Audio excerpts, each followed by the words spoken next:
Hello students, आज हम एक क्वेश्चन पेपर को सोल्व करने जा रहे हैं। फिजिकल केमिस्ट्री का एक क्वेश्चन पेपर है जो कि BSc non medical third semester या फिर बीएससी ऑनर्स थर्ड सेमेस्टर में आता है सिलेबस। और ये क्वेश्चन पेपर जो है यूटी फर्स्ट का है जो कि यदुवंशी डिग्री कॉलेज महेंद्रगढ़ में लिया हुआ है। ठीक है, तो आज हम इस पूरे क्वेश्चन पेपर को सोल्व करने जा रहे हैं। तो देखिए फटाफट आइए डायरेक्ट क्वेश्चन पे आते हैं। पहला क्वेश्चन है क्या, state law of mass action. तो देखो भाई, यहाँ बहुत सारे स्टूडेंट जो होते हैं वो कंफ्यूज रहते हैं और उनको लॉ ऑफ केमिकल इक्विलिब्रिया और law of mass action and rate law, इन तीन में डिफरेंस जो है बहुत कम लोग कर पाते हैं, इन दोनों में डिफरेंस। तो मैं एक बार बता देता हूँ शॉर्ट स्नैप में कि तीनों में क्या डिफरेंस होता है। जैसे मान लो कोई एक अपने पास इक्विलिब्रियर रिएक्शन है, let us take AA plus BOB equilibria with COC plus DOD। ये कोई एक इक्विलिब्रियर रिएक्शन है। तो ये इक्विलिब्रिया दो रिएक्शन में बटी हुई है। एक is the first is the forward reaction, that is the forward reaction, and second is the backward reaction. Forward reaction जहां तक बात आती है, फॉरवर्ड रिएक्शन में क्या होता है कि A ऑफ A जो है वो B के साथ रिएक्ट करके क्या बनाता है, COD का फॉर्मेशन। सिमिलरली बैकवर्ड रिएक्शन क्या करता है कि जो C ऑफ C है, यानी कि बैकवर्ड में जो प्रोडक्ट है वो रिएक्टेंट का काम करता है, जो रिएक्टेंट है वो प्रोडक्ट का काम करता है। ठीक है, तो जो ये दो लॉ हैं कौन कौन से, एक तो law of mass action and rate law, ये क्या कहते हैं, दोनों के दोनों क्या कहते हैं पहले वो समझ लीजिएगा। जो लॉ ऑफ मास एक्शन है, यहाँ लिख रहा हूँ law of mass action. Law of mass action ये कहता है कि जो रेट है ना किसी भी रिएक्शन की rate of reaction is directly proportional to active mass of reactant के एक्टिव मास के बराबर होता है। या इसको और थोड़ा सा डिस्क्राइब करते हैं। जैसे फॉरवर्ड रिएक्शन की रेट यदि मुझे लिखनी है तो according to law of mass action इसकी रेट क्या होगा, rate is directly proportional to concentration of reactant and each concentration term is raised to its power of its stoichiometric coefficient। यानी कि पावर में क्या लेके जाना है आपको, stoichiometric coefficient। ये क्या है, रेट ला है। ये क्या है, रेट ला है, जो कि किसका निकाला है मैंने, रेट ऑफ फॉरवर्ड का। यानी कि किसी भी रिएक्शन का यदि मैं रेट निकालता हूँ लॉ ऑफ मास एक्शन के अकॉर्डिंग, तो लॉ ऑफ मास एक्शन ये कहता है कि उस रिएक्शन का रेट डायरेक्टली डिपेंड करेगा रिएक्टेंट की कंसंट्रेशन के ऊपर, और प्रत्येक कंसंट्रेशन टर्म के पावर में कौन चला जाएगा, stoichiometric coefficient. As it is, जैसा स्टोइकोमेट्रिक कोफिशिएंट है वही पावर में चला जाएगा। ये है law of mass action. But जहां तक बात आती है इसकी क्या नाम है, रेट लॉ की, रेट लॉ ये कहता है, सेम बात कहता है रेट लॉ। रेट भी ये कहेगा कि rate of reaction is directly proportional to active mass. ये भी यही बात कहता है, directly proportional to active mass. But in this case, जैसे इस रिएक्शन का मैं रेट ऑफ फॉरवर्ड लिखूं तो किसके डायरेक्टली प्रोपोर्शनल होगा, concentration of A and concentration of B दोनों का प्रोडक्ट। बट पावर में स्टोइकोमेट्रिक कोफिशिएंट नहीं होगा, पावर में क्या होगा, कोई भी टर्म। जैसे यहाँ पावर, यहाँ स्टोइकोमेट्रिक कोफिशिएंट ए है, यहाँ स्टोइकोमेट्रिक कोफिशिएंट अल्फा, या स्टोइकोमेट्रिक कोफिशिएंट बी, जहाँ स्टोइकोमेट्रिक कोफिशिएंट बीटा।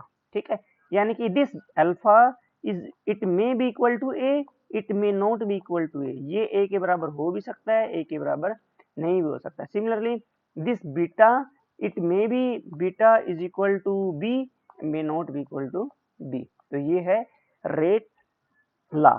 और लॉ ऑफ केमिकल इक्विलिब्रिया, क्या कहता है, लॉ ऑफ केमिकल इक्विलिब्रिया, चलो मैं इसको एक्सप्लेन करता हूँ। ठीक है, एक बार इसको रफ कर देता हूँ इन सब चीज़ों को, क्योंकि ये आप लोग समझ चुके हैं कि कौन क्या बताता है। ठीक है, ओके। देखो, हम इस फॉरवर्ड रिएक्शन का यदि मैं रेट लिखूं तो क्या लिखा जाएगा, दैट इज इक्वल टू के एफ। के F is the rate constant for forward reaction, that is the ए की पावर ए एंड बी की पावर बी। सिमिलरली हम बैकवर्ड का लिखेंगे तो रेट ऑफ बैकवर्ड क्या लिखा जाएगा, that is the K B into सी की पावर सी एंड डी की पावर ऑफ डी। तो हमें पता है इक्विलिब्रिया पे, एट इक्विलिब्रिया पोजीशन पे जो रेट होती है फॉरवर्ड की और रेट होती है बैकवर्ड की, बोथ आर इक्वल। जब ये इक्वल रहेगी तो उस केस में आर एफ की वैल्यू मैं पुट कर देता हूँ, इसकी क्या आएगी, के एफ डॉट ए की पावर ए एंड बी की power of B. Similarly R B that is the K B C की पावर सी एंड डी की पावर ऑफ डी। तो जब आप वैल्यू निकालोगे के एफ बाई के बी की, यानी कि ratio of forward rate constant to backward rate constant, that is equal to power of product की कंसंट्रेशन और डिवाइड बाय कंसंट्रेशन रिएक्टेंट, और प्रत्येक रिएक्टेंट के टर्म के पावर में क्या है, इसका स्टोइकोमेट्रिक कोफिशिएंट। यानी कि ये कहता है रेट, ये कहता है लॉ ऑफ केमिकल इक्विलिब्रिया, यानी कि लॉ ऑफ केमिकल इक्विलिब्रिया के अकॉर्डिंग जो इक्विलिब्रियम कांस्टेंट है वो बराबर है किसके, रेशियो है एक्चुअली, जो इक्विलिब्रियम कांस्टेंट है वो किसके बराबर है, रेशियो के बराबर है। किसका रेशियो, प्रोडक्ट की कंसंट्रेशन और रिएक्टेंट की कंसंट्रेशन, और प्रत्येक जो कंसंट्रेशन टर्म है उसकी पावर में क्या है, ये वाली term, that is known as the stoichiometric coefficient. तो ये क्या कहता है, law of chemical equilibria. I think ये वाला क्वेश्चन जो है आप समझ चुके हैं कि लॉ ऑफ मास एक्शन क्या होता है, ये 1 नंबर का क्वेश्चन था।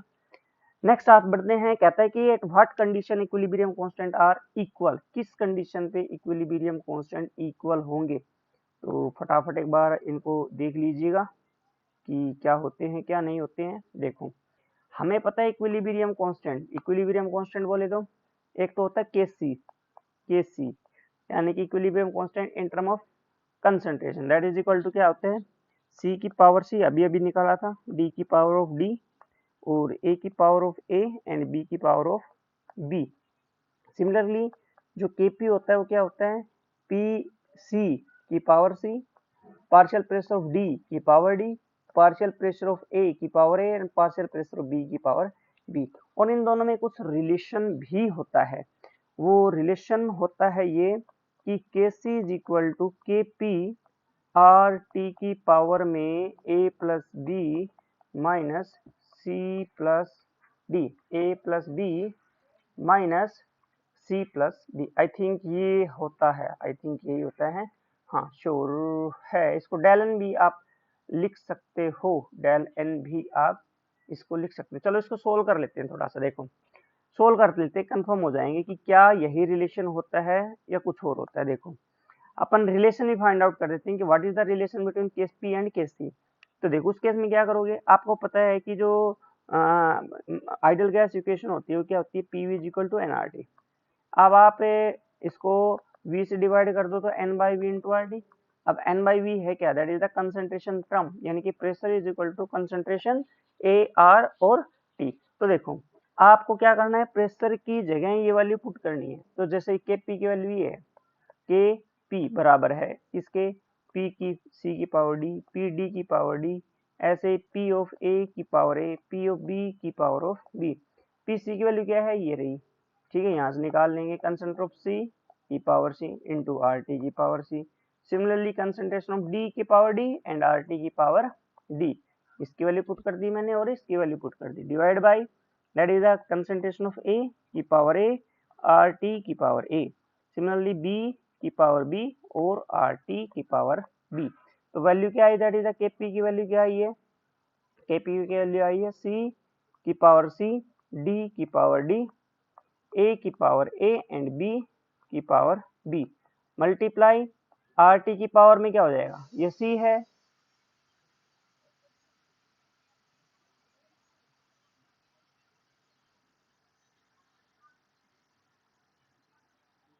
आर टी की पावर में क्या हो जाएगा, C plus D, this C and D और ये ए और बी कहाँ चला जाएगा, माइनस में, that is the A minus of B.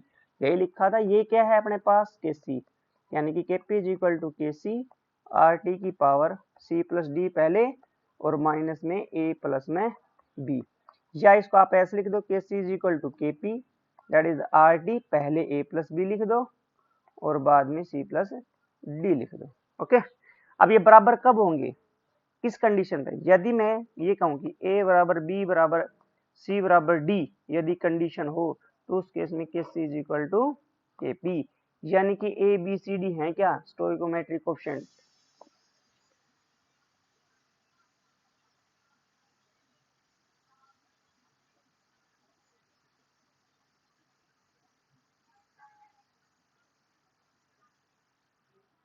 जो रिएक्शन थी a of a plus b of b equilibria with c of c plus d of d, तो ये जो स्टोइकोमेट्रिक कोएफिशिएंट है किसी भी रिएक्शन में बोथ साइड्स को स्टोइकोमेट्रिक को, बोथ साइड मतलब a प्लस बी बराबर c प्लस डी हो जाए, number of moles reactant side और number of moles product side यदि बराबर हो जाए तो भी के पी किसके बराबर हो जाएगा, के सी के बराबर हो जाएगा, और यही क्या है कंडीशन। ओके, आई होप कि ये जो आपका क्वेश्चन था कि at what condition the equilibrium constant are equal, तो उस केस में कब होगा कि a प्लस बी बराबर c प्लस डी। बढ़ते हैं नेक्स्ट क्वेश्चन की ओर। अगला क्वेश्चन है define Le Chatelier principle. Le Chatelier principle chemical equilibria का बहुत ही मोस्ट फेमस प्रिंसिपल है, जो ये कहता है, एग्जाम्पल के माध्यम से आपको समझाने की कोशिश करता हूँ। For example N2 plus 3S2 is equilibria with 2NH3, 2NH3 Haber's process बोलते हैं इसको, Haber's process. Okay, Haber's process. अब ये जो इक्विलिब्रिया है वो सर्टेन कंडीशन पे एग्जिस्ट करता है, सर्टेन कंडीशंस पे। इसे इक्विलिब्रिया में टेम्परेचर, प्रेशर या कंसंट्रेशन शुड बी कांस्टेंट होती हैं, ठीक है, इक्विलिब्रिया स्टेज के ऊपर। यदि हम इनमें से कोई भी एक प्रॉपर्टी को, चाहे वो टेम्परेचर हो, चाहे वो प्रेशर हो, चाहे वो कंसंट्रेशन हो, चाहे कोई अदर फैक्टर इसमें इंक्लूडिंग या यहाँ से रिलीज कर दिया जाए, कोई भी एक एनी थर्मोडायनेमिक प्रॉपर्टी, कौन सी property, that is known as the thermodynamic property को यदि मैं चेंज कर दूं तो ये जो इक्विलिब्रिया है वो डिस्टर्ब हो जाएगा। क्या हो जाएगा, डिस्टर्ब, डिस्टर्ब हो जाएगा। Okay, disturb. यदि डिस्टर्ब हो गया मतलब अब जैसे ही मैंने कोई भी एक थर्मोडायनेमिक प्रॉपर्टी को चेंज किया वैसे ही इक्विलिब्रिया अब इक्विलिब्रिया में नहीं रहेगा, अब वो कोई फॉरवर्ड रिएक्शन या कोई बैकवर्ड रिएक्शन बन चुका होगा, यानी कि एक एक सिंपल रिएक्शन बन चुकी होगी, बट इक्विलिब्रिया तो नहीं है, बट इक्विलिब्रिया तो नहीं है, इक्विलिब्रिया नहीं है, नहीं है, नहीं है। तो इसको क्या करना है, इस इक्विलिब्रिया को करना क्या है, दोबारा से एग्जिस्ट होना है, इस इक्विलिब्रिया को दोबारा से री एग्जिस्ट करना है अपने आप को। तो क्या करना पड़ेगा, इस इक्विलिब्रिया को उस डायरेक्शन में शिफ्ट करना पड़ेगा जिस डायरेक्शन में चेंज हुआ है वो चेंज न्यूट्रलाइज हो जाए। फॉर एग्जाम्पल, एक एग्जाम्पल देता हूँ, यही एग्जाम्पल मान लो, जैसे यही एग्जाम्पल फॉर एग्जाम्पल यही ले लो, चलो ठीक है, बस प्रोसेस ले लो, N2 plus 3S2 equilibria with 2 ammonia. मैंने क्या किया, इसका प्रेशर बढ़ा दिया। अब इसको डिटेल में हम बाद में पढ़ेंगे कि क्या क्या फैक्टर्स अप्लीकेबल होते हैं, प्रेशर बढ़ेगा तो क्या होगा क्या नहीं होगा, वो जब भी अगले कभी एक अनदर वीडियो आप लोगों के लिए स्पेशल लेके आएंगे ली चैटलियर के ऊपर। फिलहाल क्या है कि जैसे आप प्रेशर बढ़ाते हो, अब सिचुएशन कैसे में ध्यान से समझने की कोशिश करना। आपके पास एक कंटेनर है, आपके पास क्या है, एक कंटेनर, इस कंटेनर में आपके पास ये जो है नाइट्रोजन भी प्रेजेंट है, नाइट्रोजन गैस प्रेजेंट है और हाइड्रोजन, ठीक है, यहाँ नाइट्रोजन भी प्रेजेंट है और हाइड्रोजन भी प्रेजेंट है। Okay, clear. और इस साइड क्या है, अमोनिया प्रेजेंट, इस साइड क्या है, पूरी की पूरी अमोनिया है, और यहाँ पे क्या है, नाइट्रोजन और हाइड्रोजन दोनों गैसेस प्रेजेंट है। जैसे इसमें मैंने रेड को रिप्रेजेंट किया है अमोनिया गैस से, और ब्लू को रिप्रेजेंट किया है नाइट्रोजन से, और ब्लैक को रिप्रेजेंट किया है हाइड्रोजन से। अपन लोग क्या करें, अपन लोग भाई यहाँ पे प्रेशर अप्लाई कर देते हैं। जब प्रेशर अप्लाई करूंगा तो जाहिर सी बात है ये जो पिस्टन है ऊपर वाला, ये कहीं नीचे शिफ्ट होगा, तो ये कुछ इस प्रकार से बन जाएगा। सिचुएशन कुछ इस प्रकार से बनेगी कि ये पिस्टन यहाँ आ जाएगा। लेट अस टेक, ये अपना पिस्टन है, ये पिस्टन कहाँ जाएगा, नीचे आ जाएगा। तो नीचे जैसे आएगा तो यहाँ पे तो क्या था, नाइट्रोजन भी था और हाइड्रोजन गैस भी प्रेजेंट थी, और यहाँ पे सारा का सारा क्या था, अमोनिया प्रेजेंट था, दैट इज द अमोनिया। और यहाँ पे क्या प्रेजेंट था, दैट इज द नाइट्रोजन और हाइड्रोजन। अब हुआ क्या कि यहाँ प्रेशर रिएक्टेंट साइड भी लगा और प्रेशर प्रोडक्ट साइड भी लगा, both side pressure are applicable. Equilibrium reaction में जब मैं प्रेशर बढ़ाऊंगा तो दोनों साइड प्रेशर लगेगा, दोनों साइड इफेक्ट होंगे, क्योंकि अमोनिया मॉलिक्यूल भी पास पास आएंगे, अमोनिया मॉलिक्यूल भी पास पास आएंगे, और नाइट्रोजन और हाइड्रोजन मॉलिक्यूल की भी क्या आएंगे, पास पास आएंगे। बट यहाँ देखो, यहाँ कितने मॉलिक्यूल पास पास आ रहे हैं, सडनली 4 मॉलिक्यूल, और यहाँ पे 2 मॉलिक्यूल। जब 4 मॉलिक्यूल को पास पास लाऊंगा, इट मीन्स वहां पे क्राउडिंग को क्या कर रहा हूँ, बढ़ा रहा हूँ। और 2 मॉलिक्यूल को लाऊंगा तो क्राउडिंग बढ़ तो रही है, but as compare to reactant product side क्या होगी, क्राउडिंग कम बढ़ेगी। यानी कि जो चेंज हुआ, इफेक्ट लगा ज्यादा, प्रेशर का इफेक्ट कहाँ ज्यादा लगा, रिएक्टेंट साइड, प्रोडक्ट साइड क्या लगा, कम लगा। तो हमें ये ली-चैटलेयर प्रिंसिपल, ये ली-चैटलेयर प्रिंसिपल हमें ये बताता है कि इक्विलिब्रियम उस डायरेक्शन में शिफ्ट होगा जहां पर चेंजेस मिनिमाइज हो जाए या चेंजेस का इफेक्ट न्यूट्रलाइज हो जाए।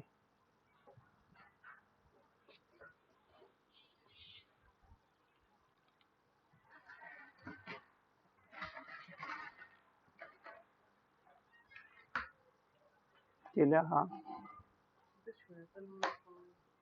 तन्नू ना खुआना बिस्कुट मत खुआवा, मैंने खुआ दिया 2 बिस्कुट, खुआ दिया था मैंने, और बैठी पानी पिया दे, खीर खुआनी तुमसे।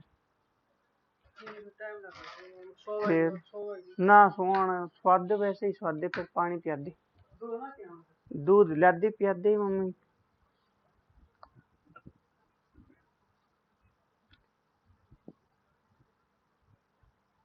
सो यदि मैं ली-चैटलेयर प्रिंसिपल की डेफिनेशन की बात करूंगा तो इसकी प्रॉपर डेफिनेशन क्या बनेगी, if A system in equilibrium is subjected to change any one of thermodynamic property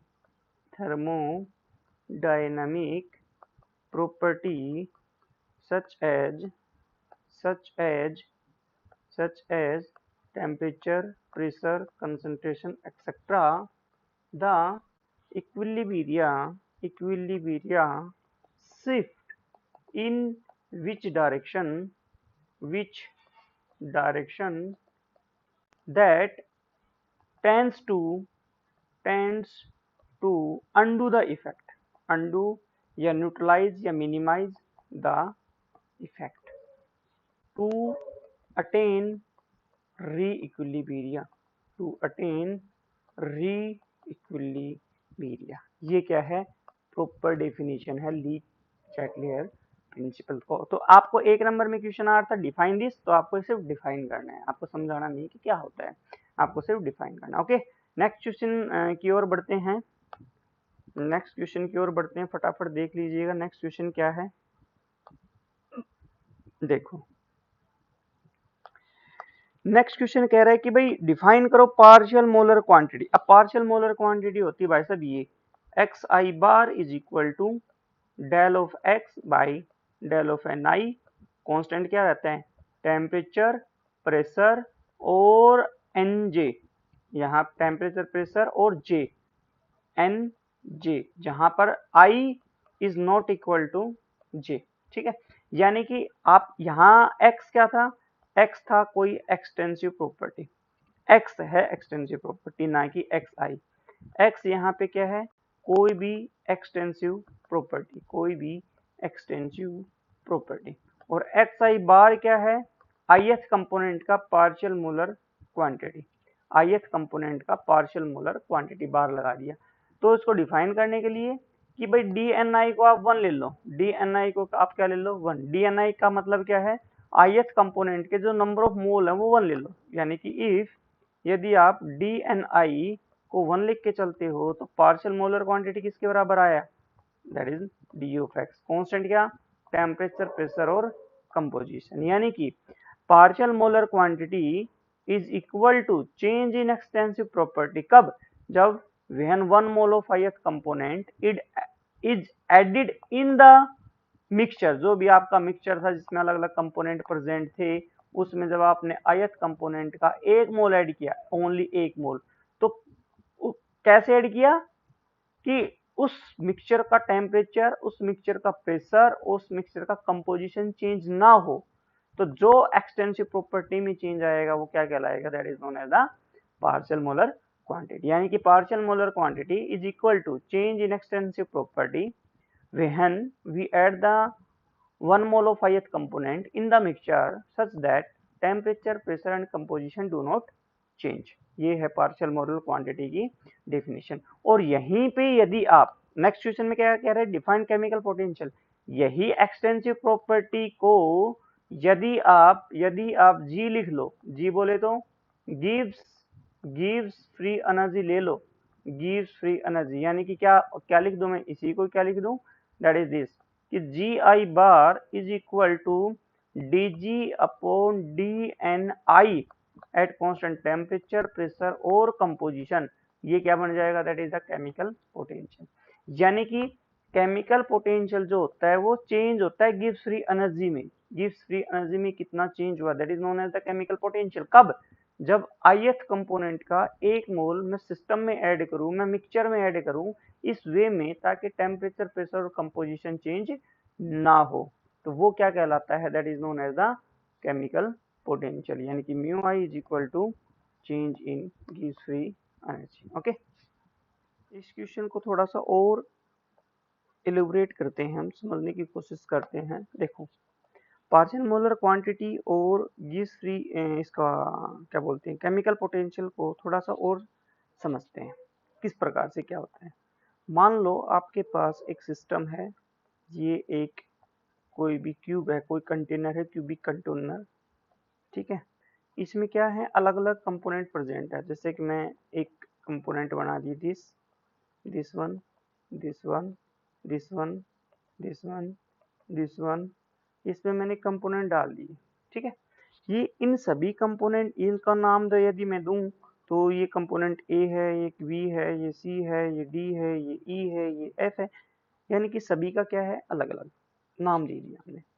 अब मैं क्या कहूँ कि भाई इन कंपोनेंट का जो नंबर ऑफ मोल्स हैं वो क्या है, अलग अलग। इसके नंबर ऑफ मोल्स क्या है, Na, बी के नंबर ऑफ मोल्स क्या है, दैट इज द Nb, सी के नंबर ऑफ मोल्स क्या है, that is the Nc, D के नंबर ऑफ मोल्स क्या है, दैट इज द Nd, ठीक है। यानी कि प्रत्येक के नंबर ऑफ मोल्स क्या है, अलग अलग है। अब कोई भी एक्सटेंसिव प्रॉपर्टी को, कोई x है, कोई x क्या है, एक एक्सटेंसिव प्रॉपर्टी, क्या है, एक्सटेंसिव प्रॉपर्टी, कोई भी एक एक्सटेंसिव प्रॉपर्टी है। तो हमें पता है कि एक्सटेंसिव प्रॉपर्टी की डेफिनेशन क्या होती है कि एक्सटेंसिव प्रॉपर्टी डिपेंड करती है अमाउंट के ऊपर, ठीक है। Extensive property is directly depend on the amount of substance, यानी कि सब्सटेंस कितना प्रेजेंट है उसके ऊपर क्या करेगी, डायरेक्टली डिपेंड करेगी। अब यहाँ इस सिस्टम में, पूरे सिस्टम में क्या प्रेजेंट था, that is the number of moles.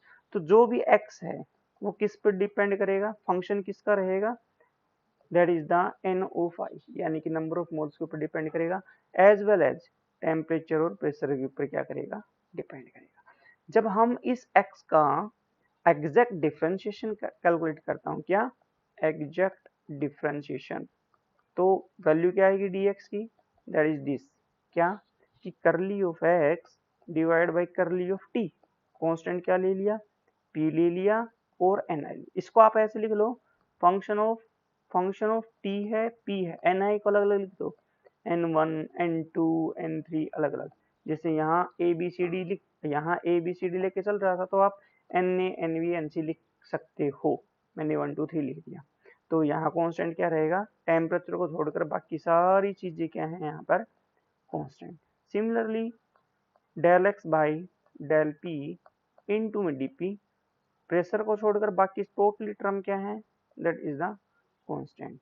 Plus curly of X by curly of P, P तो ले लिया हमने, पी के बाद क्या आएगा, that is the N of 1, साथ में क्या, that is the D N one.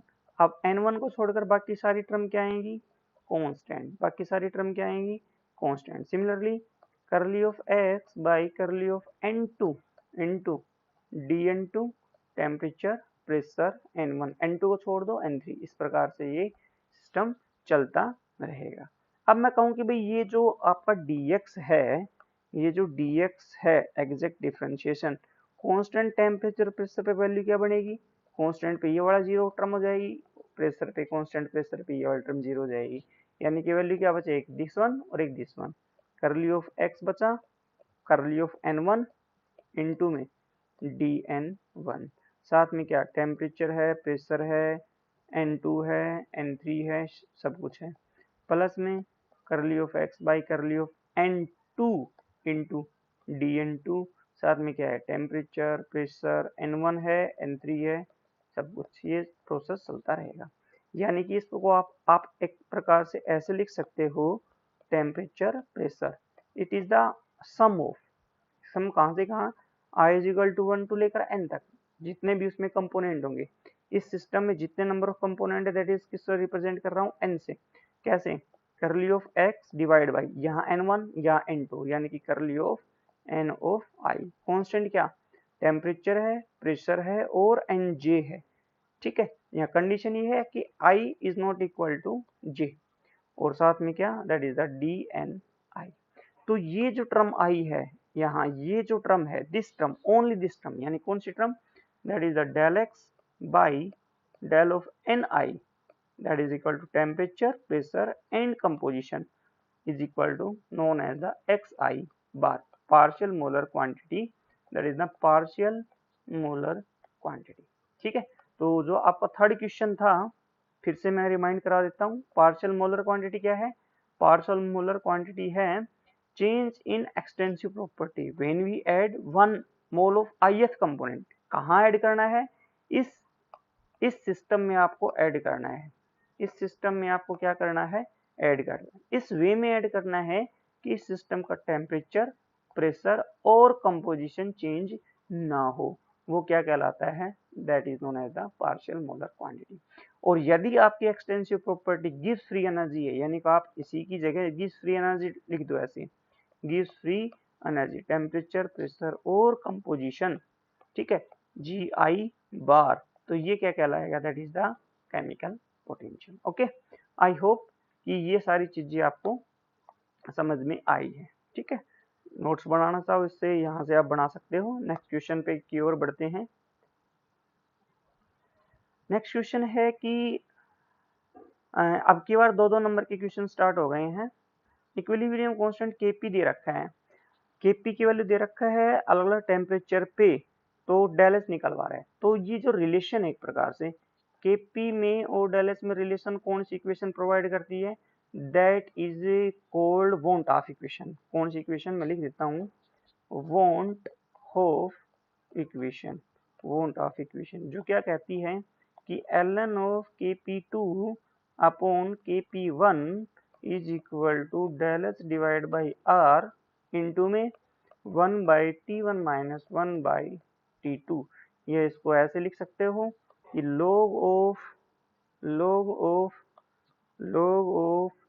kp2 upon kp1 is equal to del H divide by 2.303 R into 1 by T1 minus 1 by T2, जहाँ T1 टेम्परेचर के ऊपर रेट इक्विलिब्रियम कांस्टेंट Kp1 है और T2 temperature के ऊपर equilibrium constant क्या है, that is the Kp2। तो यहाँ अपने क्वेश्चन में T1 की वैल्यू गिवन है, T1 की वैल्यू क्या गिवन है वो आप देख लो, 600 केल्विन गिवन है, ठीक है। और T2 की वैल्यू क्या गिवन है, that is the 620 kelvin, okay.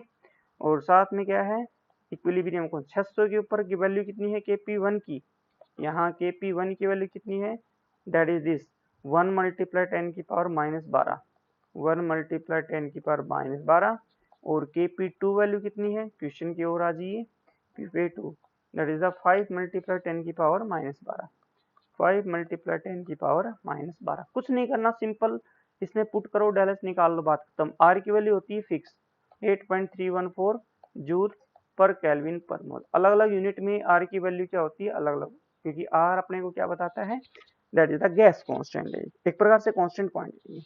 तो यहाँ पे आप पुट कर दो, जैसे कि पुट करोगे क्या आएगा, Kp2 कितना है, 5 मल्टीप्लाई 10 की पावर -12 डिवाइड बाई 1 मल्टीप्लाई 10 की power -12 is equal to del H divide by 2.303 multiply 8.314 joule per kelvin per mole into 1 by T1। T1 कितना है 600 केल्विन माइनस 1 बाई 620 केल्विन। आपको सिर्फ डेल सोल्व करना है, क्योंकि इस यूनिट में क्या है, सब कुछ कांस्टेंट है, मैथमेटिकल टर्म है, चाहे वो इनकी बात लगा लो, चाहे नीचे लगा लो, चाहे ये लगा लो, सब मैथमेटिकल है। यूज कर लेना कैलकुलेटर और आप डेल की वैल्यू यहाँ से क्या कर लेना, फाइंड आउट। तो ये वाला क्वेश्चन था, क्वेश्चन नंबर 6। नेक्स्ट क्वेश्चन की ओर बढ़ते हैं। नेक्स्ट क्वेश्चन क्या कह रहा है, नेक्स्ट क्वेश्चन कह रहा है कि भाई what happen when boiling point of water, क्या होता है बॉइलिंग पॉइंट वाटर पे, भाई डिक्रीज होता है या इंक्रीज होता है हाई एल्टीट्यूड।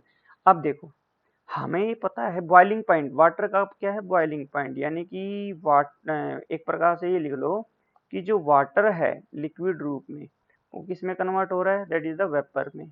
अब हमें पता है ये इक्विलिब्रियम के ऊपर प्रेजेंट होते हैं, और हमें ये भी पता है कि जो वॉल्यूम है किसका, वेपर का, वो ज्यादा होता है वॉल्यूम किससे, लिक्विड से। अब अपन हाई एल्टीट्यूड पे जा रहे हैं, कहाँ पर, ऊंचाई पे, हाई एल्टीट्यूड, ठीक है, ऊंचाई पे। ऊंचाई पे जाएंगे तो हमें पता है कि एटमॉस्फेरिक प्रेशर क्या होगा जी, डिक्रीज। अब प्रेशर डिक्रीज होगा तो ली चैटलेयर प्रिंसिपल, कौन सा प्रिंसिपल, ली चैटलेयर, ली चैटलेयर, वो ये कहता है कि इक्विलिब्रियम उस डायरेक्शन में शिफ्ट होगा जिस डायरेक्शन में नंबर ऑफ मोल्स की संख्या क्या हो, ज्यादा, या जो ये हो, एटमॉस्फेरिक प्रेशर बताना है ना, नंबर ऑफ मोल्स की संख्या क्या हो। देखो मैं बताता हूँ, ली चैटलेयर प्रिंसिपल ये कहता है कि आप प्रेशर बढ़ाओगे तो आपको उस डायरेक्शन में शिफ्ट होना पड़ेगा जहां number of moles per unit volume में, पर यूनिट वॉल्यूम में कम से कम हो, या आपको उस डायरेक्शन में शिफ्ट होना पड़ेगा जहां वॉल्यूम क्या हो, जहां वॉल्यूम क्या हो कम, जहां वॉल्यूम क्या हो कम। यानी कि नंबर ऑफ मोल्स दे रखे हैं तो नंबर ऑफ मोल्स पे जाओगे, और नंबर ऑफ मोल्स नहीं दे रखा तो वॉल्यूम। जैसे इस क्वेश्चन में मैं बात करूं, आप प्रेशर बढ़ाओ, प्रेशर बढ़ाओगे तो हमें कहाँ शिफ्ट होना पड़ेगा, जहां वॉल्यूम कम हो रही है। वॉल्यूम कम कहाँ हो रही है, लिक्विड साइड, यानी कि प्रेशर बढ़ाने पर वेपर किस में कन्वर्ट हो रहा है, लिक्विड में। तो जाहिर सी बात है प्रेशर घटाऊंगा तो क्या होगा, लिक्विड वेपर में कन्वर्ट हो जाएगा, क्योंकि प्रेशर को डिक्रीज कर रहे हो, यहाँ जस्ट उल्टा केस हो गया, प्रेशर को डिक्रीज कर रहे हो तो जाहिर सी बात है इक्विलिब्रियम उस डायरेक्शन में शिफ्ट होगा जिस डायरेक्शन में वॉल्यूम बढ़ रहा है। वॉल्यूम कहाँ बढ़ रहा है, वेपर में, यानी कि लिक्विड जो है वो वेपर में कन्वर्ट होगा। अब वेपर में लिक्विड का वेपर में कन्वर्ट होना, that is known as the boiling point. Boil करना एक प्रकार से बॉइलिंग प्रोसेस है। तो बॉइलिंग प्रोसेस में क्या होता है, पानी को हम उबालते हैं, वेपर में कन्वर्ट, यहाँ तो ऑलरेडी वेपर में कन्वर्ट होता जा रहा है। जैसे जैसे प्रेशर कम कर रहा हूँ वैसे वैसे जो लिक्विड है वो वेपर में कन्वर्ट होता जा रहा है, होता जा रहा है। इट मीन्स, इसका मतलब क्या है कि जो बॉइलिंग पॉइंट है ना, बॉइलिंग पॉइंट वो डिक्रीज हो जाता है, यानी कि हाई एल्टीट्यूड के ऊपर जो पानी है वो जल्दी गर्म हो जाता है। हाई एल्टीट्यूड के ऊपर पानी जल्दी गर्म हो जाता है क्योंकि उसका बॉइलिंग पॉइंट डिक्रीज हो जाता है। और यही बात अपने को कौन बताता है, बॉयल्स लॉ। यही बात हमें ये पता होती है कि पहाड़ों पर जैसे जैसे हम बढ़ते हैं तो खाना बनाना हमारे लिए मुश्किल होता है, उसका रीजन यही है, क्योंकि बॉइलिंग पॉइंट जैसे जैसे ऊंचाई पे बढ़ते जाएंगे वैसे वैसे बॉइलिंग पॉइंट क्या होता जाएगा, कम होता जाएगा। ठीक है, तो आपका क्वेश्चन का आंसर था ये। नेक्स्ट क्वेश्चन की ओर बढ़ते हैं भाई।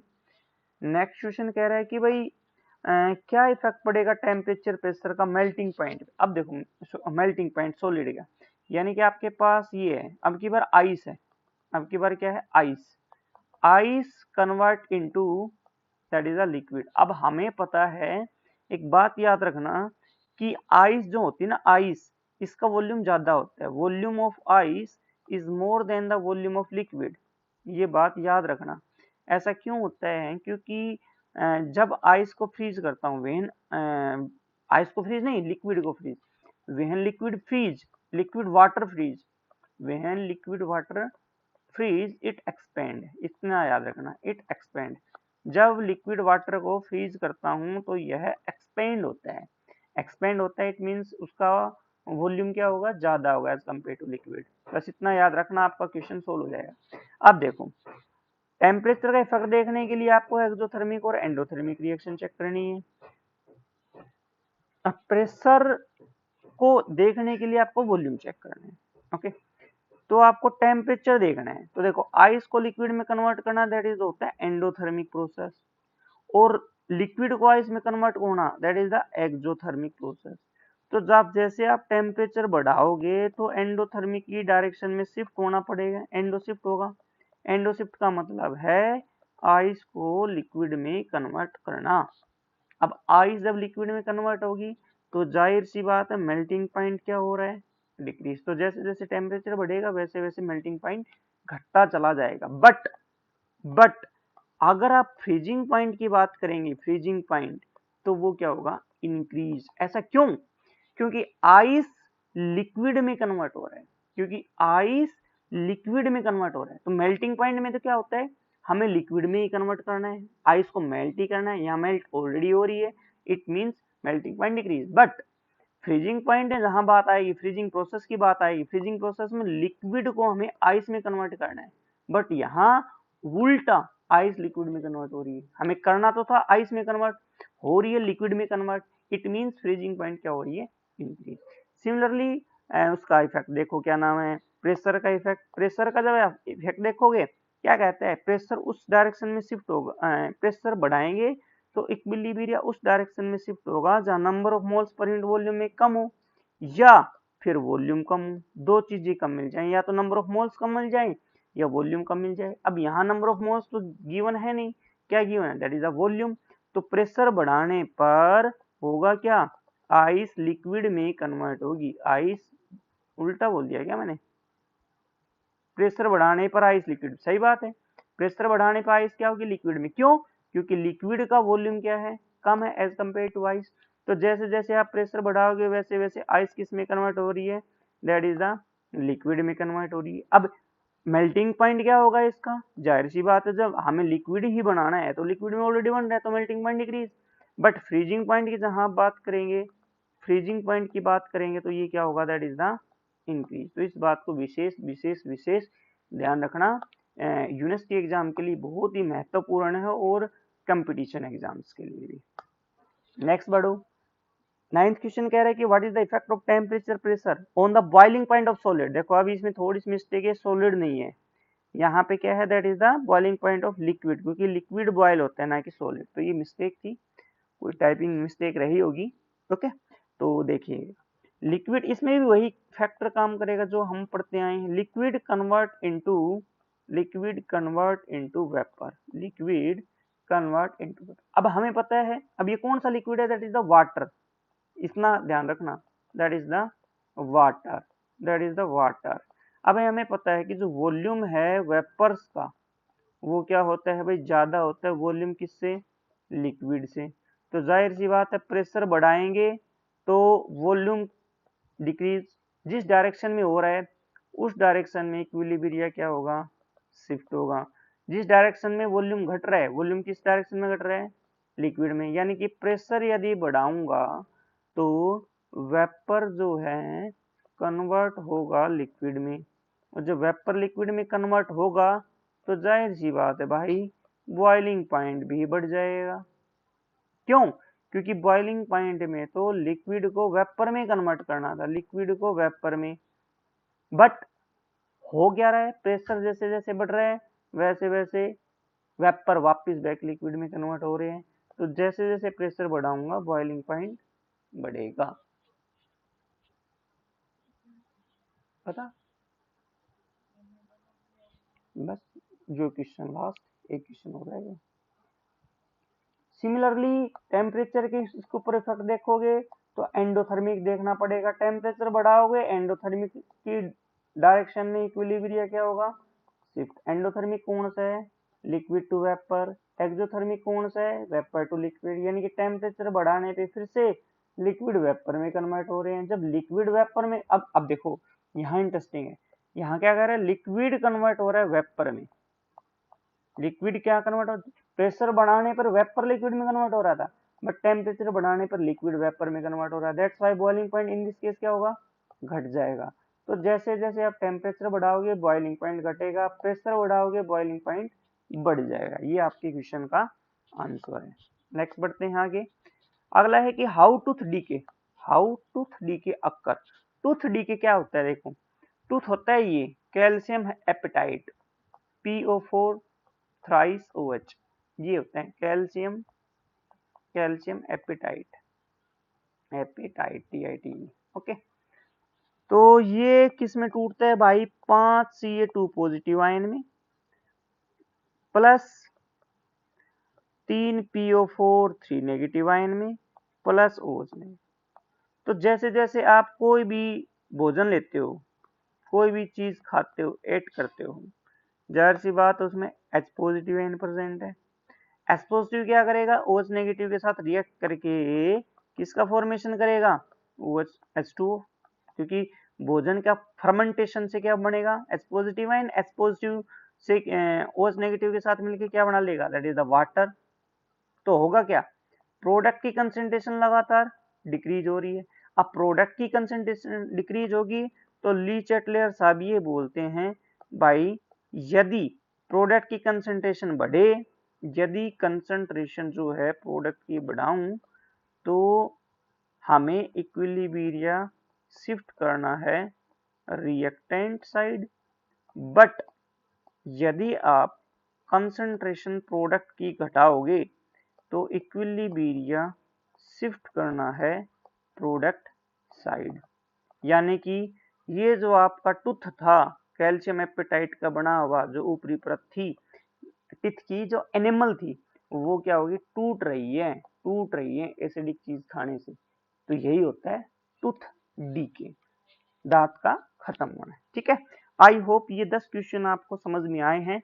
अगले जो 5 क्वेश्चन है ये नेक्स्ट वीडियो में आपको मैं समझाऊंगा कि इनमें हम किस प्रकार से क्या काम करें। ठीक है, चलो okay, thank you so much, बने रहिएगा चैनल के साथ। इसी प्रकार के बहुत सारे क्वेश्चन हम आने वाले समय में जरूर करेंगे। तो आपसे एक रिक्वेस्ट है, ज्यादा से ज्यादा शेयर करो, लाइक करो, सब्सक्राइब करो। Okay, thanks.